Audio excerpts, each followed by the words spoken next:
Digging deeper into an overlooked provision in the recent bill allocating $500 million in new funding for Hurricane Helene recovery. It even led one state lawmaker to vote against the bill. Investigative reporter David Hodges has been uncovering construction defects across the Charlotte region costing homeowners. Well, tonight he reports from Raleigh on how lawmakers are rewriting construction codes to the benefit of home builders. The Hurricane Helene disaster relief bill sets aside $500 million in funding to help communities recovering from the disaster that struck western North Carolina.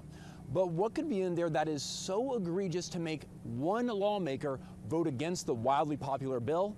I went to work to find out. I mean, I don't know one family, one home that's not been touched by this.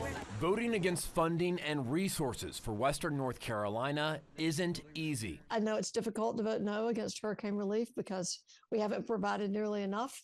But I can't continue to support bad policies being tucked into otherwise good bills. State Representative Pricey Harrison is the only North Carolina lawmaker who said no to the $500 million bill.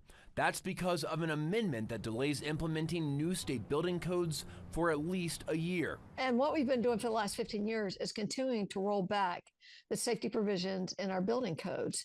And right now we are operating under a very dated building code. State lawmakers backed by home builders have been rewriting state building codes, overriding governor vetoes, and overruling the North Carolina Building Code Council. Simultaneously, I've been uncovering lawsuits alleging construction defects in newly built communities across the Charlotte region. For a new build, 3-4 years in, you should have no water behind your wall. There are numerous instances of that in community, both inside homes and outside homes. Representative Mark Brody, who is also a home builder, told fellow House members the code delay was necessary in the bill. There were some issues that we found somewhat problematic in the last code, but yet we did not take those out.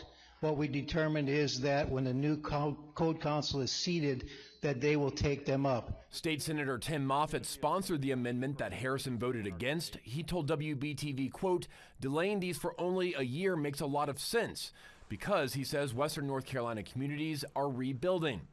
The builder can use the 2024 codes, or they can use the existing codes until the new ones are signed off on. I've been in the legislature a long time. I watch how special interests influence how legislation and policies are drafted. And this is a place where you can just see it so very starkly. We should have more pushback on that, on the construction industry. Reporting in Raleigh, David Hodges, WBTV, on your side.